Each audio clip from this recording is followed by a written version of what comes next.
नमस्कार, मैं हूं आपके साथ अंकिता पाल। बुलेटिन की शुरुआत करते हैं। साल 2025-26 के मुख्य बजट और नवीन मद प्रस्ताव पर मंत्री स्तरीय चर्चा में मंत्री केदार कश्यप के विभागों के बजट प्रस्ताव पर व्यापक चर्चा हुई है। वित्त मंत्री ओपी चौधरी ने मंत्रालय महानदी भवन में वन और जलवायु परिवर्तन, जल संसाधन, कौशल विकास और सहकारिता मंत्री केदार कश्यप के साथ विभागीय बजट प्रस्ताव पर विमर्श हुआ है। बजट चर्चा के दौरान अपर मुख्य सचिव अरिचा शर्मा और साथ ही सुब्रत साहू, वित्त विभाग के सचिव मुकेश कुमार बंसल, सहकारिता विभाग के सचिव सीआर और जल संसाधन विभाग के सचिव राजेश सुकुमार टोप्पो और सहकारिता के अन्य विभागीय अधिकारी शामिल हुए।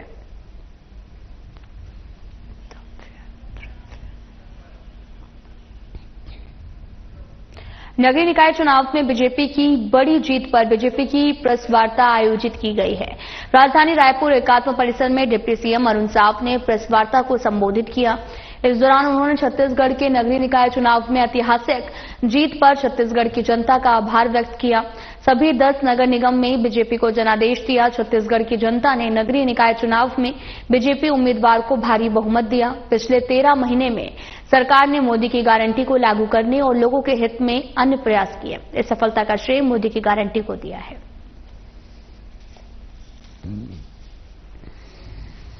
तो मैं आपके माध्यम से छत्तीसगढ़ के सभी जनता को धन्यवाद दूंगा, आभार व्यक्त करूंगा कि जिन्होंने नगरीय निकाय के चुनाव में भारतीय जनता पार्टी को ऐतिहासिक जनादेश दिया है।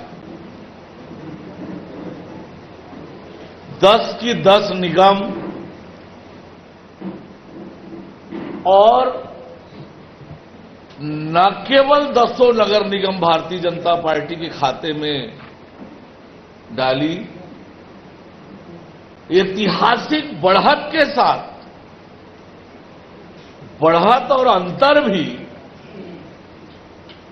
इतने बड़े अंतर से नगरीय निकायों को जीता है, नगर निगम को। और पार्षदों की संख्या, इतनी बड़ी संख्या में पार्षदों को भी नगर निगम की जनता ने जिताया।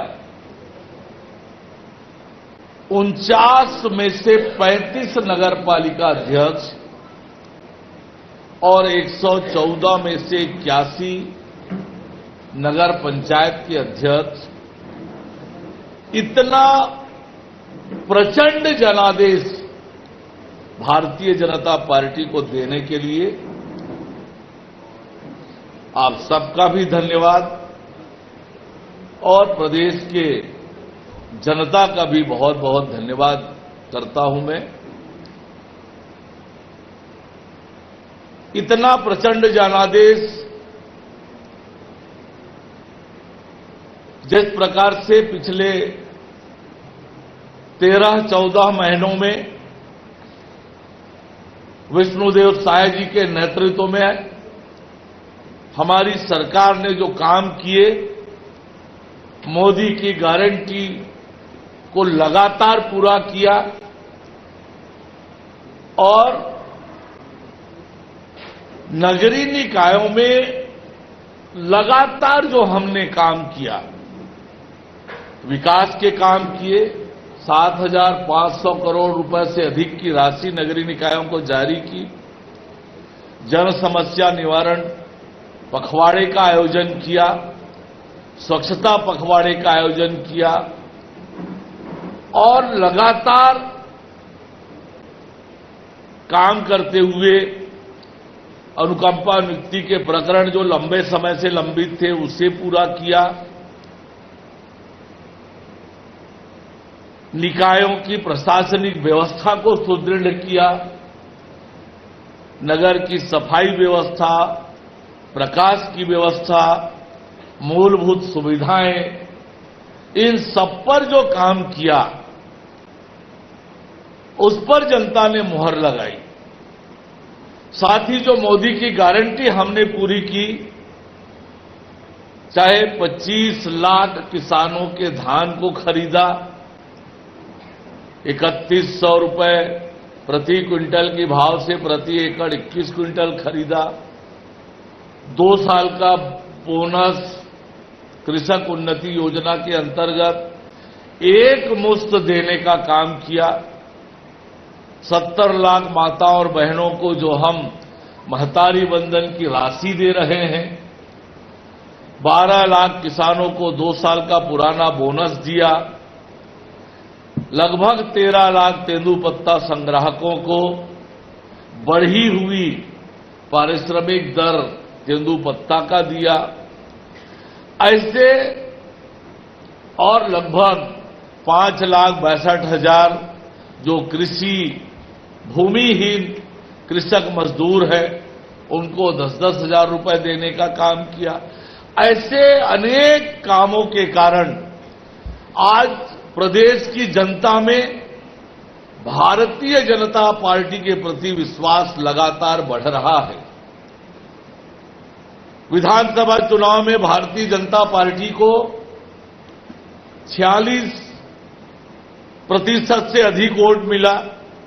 लोकसभा चुनाव में 52% से अधिक वोट मिला और अब नगरीय निकाय के चुनाव में 55.41% वोट मिला है। 55.41% वोट। लगातार भारतीय जनता पार्टी का जनाधार बढ़ता ही चला जा रहा है। भारतीय जनता पार्टी ने जो अटल विश्वास पत्र जारी किया, शहरों का एक कंप्लीट रोड मैप प्रस्तुत किया, उसके आधार पर यह इतनी बड़ी सफलता मिली है। मैं प्रदेश की जनता को आपके माध्यम से धन्यवाद देता हूं, आभार व्यक्त करता हूं। छत्तीसगढ़ के उप मुख्यमंत्री विजय शर्मा ने कबीरधाम जिले के सुदूर वनांचल क्षेत्र दलदली के ग्राम बाकी का दौरा किया है। उन्होंने बीजेपी के कर्मठ कार्यकर्ता चंद्रपति यादव के निवास पहुंचकर उनका हालचाल लिया और इस दौरान ग्रामीणों से भी भेंट की। उप मुख्यमंत्री विजय शर्मा के इस दौरे को लेकर वनांचल क्षेत्र के लोग अत्यंत उत्साहित दिखे। उनके आत्मीयता और सादगी से प्रभावित होकर ग्रामीणों ने उनका स्वागत किया। शर्मा ने स्थानीय मुद्दों पर भी ग्रामीणों से चर्चा की और उन्हें बीजेपी के आगामी त्रिस्तरीय पंचायत चुनावों के बारे में जागरूक किया।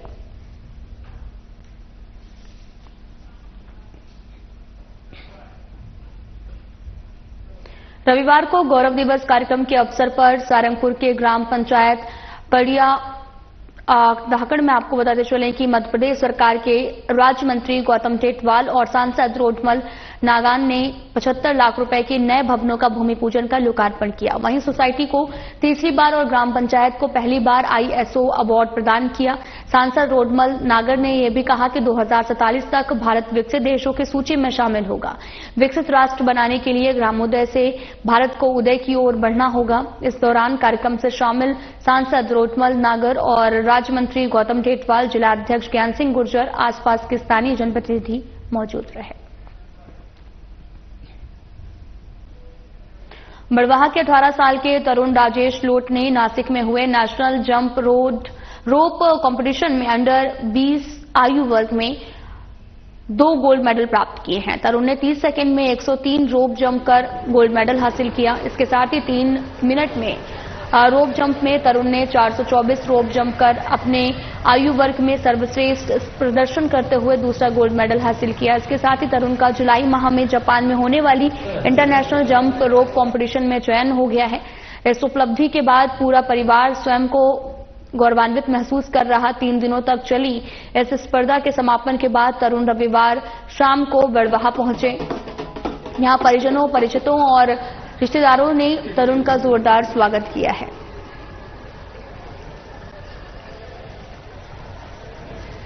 पिछले 8 सालों से रोप स्कीपिंग कर रहा है स्कूल के समय से, और जब से ये जा रहा है, जब से ही गोल्ड मेडल लेकर के आता है सेंट्रल स्कूल से हमेशा जाकर के।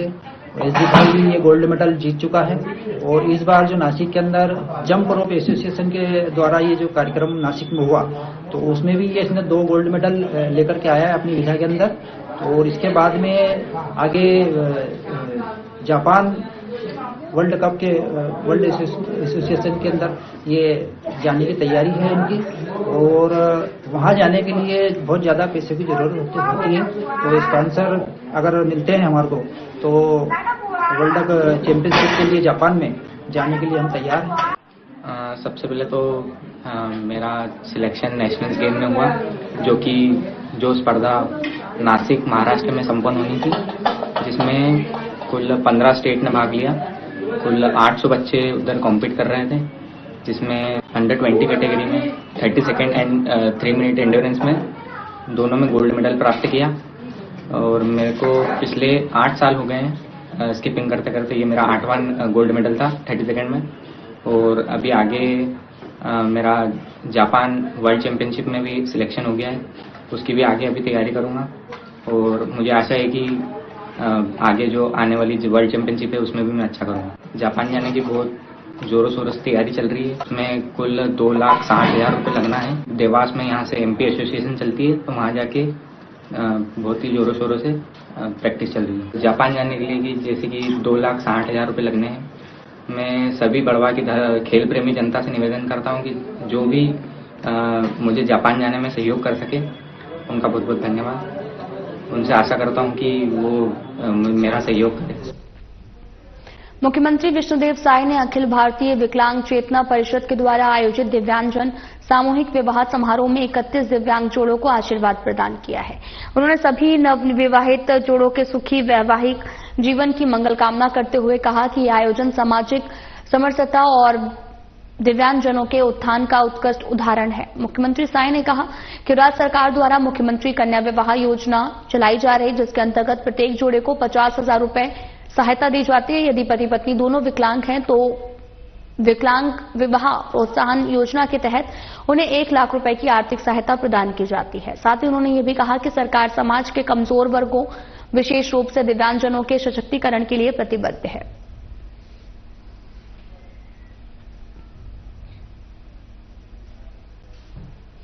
रायपुर के डूंडा में श्रीमद् भगवत कथा का आयोजन किया गया, जिसमें मुख्यमंत्री विष्णुदेव साय ने श्रीमद् भगवत कथा में श्री कृष्ण सुदामा प्रसंग का श्रवण किया है।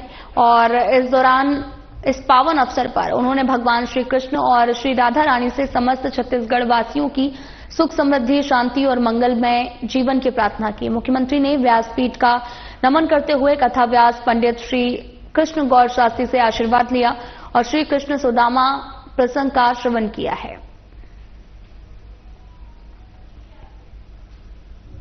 मुख्यमंत्री विष्णुदेव साय ने खड़िया अनुसूचित जनजाति उत्थान समिति के वार्षिक सम्मेलन में शिरकत की है। इस दौरान सीएम साय ने सम्मेलन को संबोधित किया। उन्होंने कहा कि शिक्षा किसी भी समाज की प्रगति का सबसे मजबूत आधार है। उन्होंने समाज के सभी प्रबुद्धजनों और युवाओं से शिक्षा को प्राथमिकता देने और अगली पीढ़ी को सही मार्गदर्शन देने का आह्वान किया। उन्होंने खड़िया समाज के ऐतिहासिक सफर की चर्चा करते हुए 2011 में समाज को अनुसूचित जनजाति वर्ग में शामिल करने के ऐतिहासिक निर्णय को याद किया। इसके लिए तत्कालीन मुख्यमंत्री डॉक्टर रमन सिंह के प्रयासों की सराहना की है।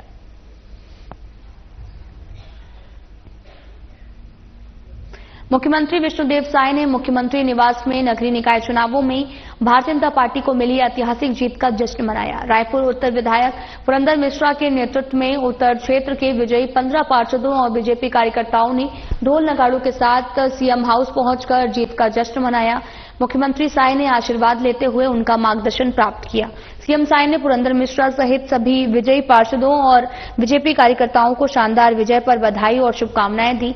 मुख्यमंत्री साय ने कहा कि आप सभी को मेहनत और हमारी सरकार के सुशासन से बीजेपी को प्रचंड विजय भी मिली है। जनता ने आप सभी को अपना प्रतिनिधि बनाकर भेजा है, इसलिए उनकी मांगों और समस्याओं का निराकरण करना आपकी जिम्मेदारी है। आप सभी जनसेवा में सदैव तत्पर रहें। निश्चित ही जनता का आशीर्वाद हमेशा बना रहेगा।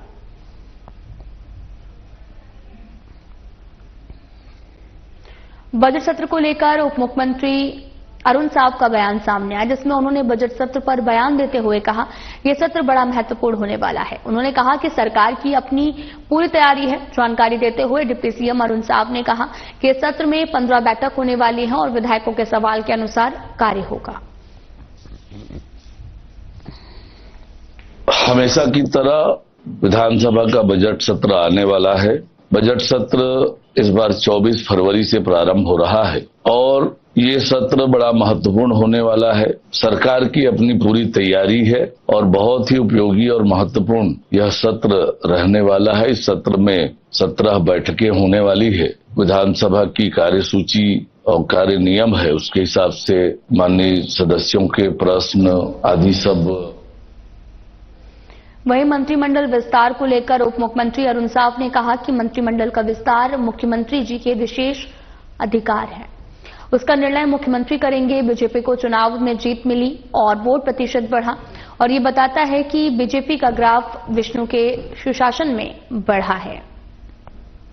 देखिए, ये मंत्रिपरिषद का विस्तार पूरी तरह से माननीय मुख्यमंत्री जी का विशेषाधिकार है। समय आने पर उसका वो निर्णय करेंगे। लेकिन नगरीय निकाय चुनाव में जो ऐतिहासिक जीत भारतीय जनता पार्टी को हुई है, वोट प्रतिशत का आप अंदाज लगाएं, कल्पना करें 56% से अधिक वोट प्रतिशत लगातार जो बढ़ा है। 46% से चालू हुआ विधानसभा में, लोकसभा में 52 हुआ और नगरीय निकाय के चुनाव में नगर निगम में 56%। तो ये बताता है कि भारतीय जनता पार्टी का ग्राफ कैसे बढ़ रहा है। विष्णु के सुशासन में, डबल इंजन की सरकार में अब ट्रिपल इंजन बनी है।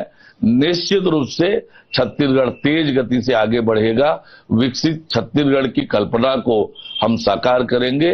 विष्णु का सुशासन छत्तीसगढ़ में सुख, शांति और समृद्धि की दिशा में।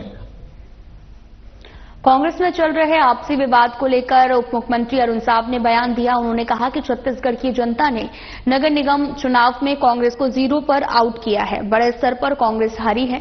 इस चुनाव में कांग्रेस की दुर्दशा छत्तीसगढ़ की जनता ने की है। 32,303 पार्षदों से लगभग 1900 पार्षदों ने भारतीय जनता पार्टी के जीते हैं। कांग्रेस के नेताओं के झगड़े ने छत्तीसगढ़ की जनता के दुर्दशा की थी। अब छत्तीसगढ़ की जनता ने कांग्रेस की दुर्दशा कर दी है। छत्तीसगढ़ की जनता ने नगर निगम में कांग्रेस को 0 में आउट किया है और न केवल 0 में आउट किया है, बल्कि जिस बड़े अंतर से कांग्रेस पार्टी हारी है, पार्षदों की संख्या भी जितनी न्यूनतम कांग्रेस पार्टी को मिली है, वाकई कांग्रेस की दुर्दशा इस चुनाव में छत्तीसगढ़ की जनता ने किया है। 10 की 10 नगर निगम में कमल खिला है और ऐतिहासिक वोटों से खिला है। पार्षद भी बहुत बड़ी संख्या में। अकेले राजधानी की बात करें तो 70 में से 60 सीटें भारतीय जनता पार्टी जीती है। बिलासपुर में 70 में से 49 सीटें भारतीय जनता पार्टी को मिली है। यही हालात पूरे प्रदेश के हैं। नगर पालिका की 49 स्थानों पर चुनाव संपन्न हुए। 49 में से 35 सीटों पर भारतीय जनता पार्टी के अध्यक्ष निर्वाचित हुए हैं। पार्षदों की संख्या वहां पर भी बड़ी है। नगर पंचायतों में 114 में से 81 स्थानों पर भारतीय जनता पार्टी जीती है। कुल मिलाकर 3,203 पार्षदों में से लगभग 1,900 पार्षद भारतीय जनता पार्टी के जीते हैं। वाकई कांग्रेस की बुरी हालत इस चुनाव में हुई है और कांग्रेस के नेता आपस में लड़ने में मशगूल हैं और छत्तीसगढ़ की जनता इसका मजा ले रही है। वहीं उप मुख्यमंत्री अरुण साव ने कांग्रेस की ईवीएम को लेकर दिए गए बयान पर पलटवार किया। उन्होंने कहा कि कांग्रेस पार्टी को आत्म अवलोकन करना चाहिए। कांग्रेस के नेता संविधान लेकर घूमते हैं। संविधान में न्यायालय को सर्वोच्च स्थान प्राप्त है और न्यायालय ने कहा कि ईवीएम में कोई खराबी नहीं है।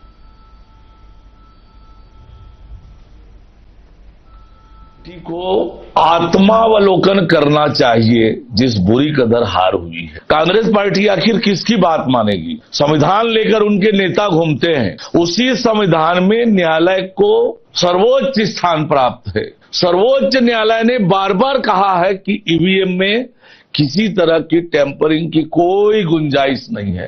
एक बार नहीं, बार बार सर्वोच्च न्यायालय ने कहा है। उसके बाद भी यदि ये ईवीएम का रोना रोते हैं, इनको रोने से कोई रोक नहीं सकता है। पर सच्चाई ये है कि कांग्रेस की दुर्दशा हुई है। कांग्रेस अपनी हार का ठिकरा ईवीएम पर ना फोड़े, अपने नेताओं पर फोड़े। खुद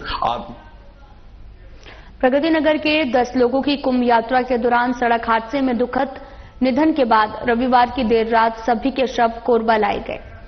सोमवार की सुबह नगर विधायक, वाणिज्य उद्योग मंत्री लखनलाल देवांगन सभी शोकाकुल परिवार के निवास पर पहुंचकर मृतकों को श्रद्धांजलि अर्पित की। शोक संतप्त परिवार जनों से भेंट कर अपनी संवेदना प्रकट की। इस अवसर पर मंत्री देवांगन ने अपने स्वेच्छा अनुदान मद से सभी 10 मृतकों के परिवारजनों को 1-1 लाख रुपए की सहायता राशि देने की घोषणा की और मीडिया से चर्चा करते हुए मंत्री देवांगन ने कहा कि ये हृदय विदारक घटना थी।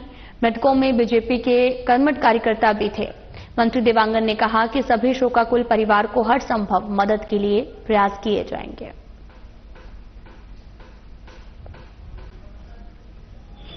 गंगा में पुण्य स्नान करने जा रहे थे और बीच में दुर्घटना जो घटित हुई, बहुत ही दुखद घटना है। और दुखद घटना में हमारे कलमीडुगु, प्रगति नगर, कलमीडुगु, प्रगति नगर और अपने सब यहीं के 10 लोग मृत्यु हो गए हैं, स्वर्गवास हो गए हैं। और सरकार के माध्यम से उत्तर प्रदेश सरकार ने भी सारी व्यवस्था करके डेडबाजी वहाँ भेजा है। और माननीय मुख्यमंत्री से मैं जब विराजपुर जाऊंगा तो चर्चा करूंगा। अभी मेरे स्वच्छ अधिकार क्षेत्र में जो रहता है तो सभी मृतक परिवार के परिवार को 1 लाख रुपए की सहायता राशि दी जाएगी ताकि उनके कार्यक्रम में सहयोग हो सके। 1 लाख रुपया मेरा जो अधिकार क्षेत्र में रहता है उसका मैं देने का ऐलान करता हूं। और साथ ही साथ माननीय मुख्यमंत्री जी से मैं चर्चा करूंगा क्योंकि मुख्यमंत्री जी को ये सारी चीजों में विशेषाधिकार रहता है और निश्चित तौर पर मुख्यमंत्री जी भी कुछ न कुछ सहायता। संचलायन भौमिकी और साथ ही खानीकर्म छत्तीसगढ़ द्वारा बस्तर के बैलाडीला क्षेत्र के लौह अयस्क ब्लॉकों की नीलामी को लेकर नवा रायपुर के न्यू सर्किट हाउस स्थित कन्वेंशन हॉल में प्रीबिड कॉन्फ्रेंस का आयोजन किया गया। इस बैठक में देश भर से आए खनन निवेशकों और बोलीदाताओं ने भाग लिया है, जहां पर नीलामी प्रक्रिया, निवेश अवसरों और खनिज संसाधनों पर विस्तृत चर्चा की गई। इस अवसर पर छत्तीसगढ़ के दंतेवाड़ा जिले में स्थित 3 विश्व स्तरीय लौह अयस्क ब्लॉक और उत्तर बस्तर कांकेर के एक ब्लॉक की नीलामी प्रक्रिया पर चर्चा हुई। खनिज विभाग के वरिष्ठ अधिकारियों, विशेषज्ञों ने प्रतिभागियों के प्रश्नों के उत्तर दिए और ई नीलामी प्रक्रिया को विस्तार से समझाया है।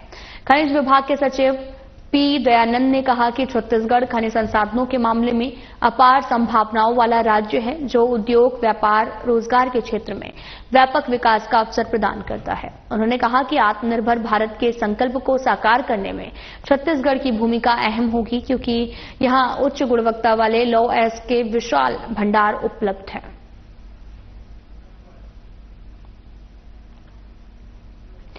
नगरीय निकाय आम निर्वाचन 2025 अंतर्गत जिले के नगर पालिका परिषद कोंडागांव, नगर पंचायत फरसगांव और केशकाल के अध्यक्ष पद और पार्षद पद के लिए मतों की गणना की गई है। और कोंडागांव नगर पालिका परिषद के लिए शासकीय पॉलिटेक्निक, कोंडागांव में नगर पंचायत फरसगांव के लिए शासकीय चैतू गायता में और नगर पंचायत केशकाल के लिए शासकीय कन्या उच्चतर माध्यमिक विद्यालय में मतगणना शुरू हुई। मतों की गणना के बाद नगर पालिका परिषद कोंडागांव के अध्यक्ष पद के लिए रिटर्निंग ऑफिसर द्वारा जारी परिणाम के अनुसार नरपति पटेल को 10,754, नरेंद्र देवांगन को 6,226 और नीलकंठ शार्दुल को 1,444, नोटा को 198 मत प्राप्त हुए, जिसमें नरपति पटेल को पालिका अध्यक्ष के लिए विजयी घोषित किया गया। परिणाम घोषित होने के बाद सभी विजयी प्रत्याशियों को संबंधित रिटर्निंग अधिकारी ने प्रमाण पत्र दिया है। फिलहाल बुलेटिन में इतना ही। नमस्कार।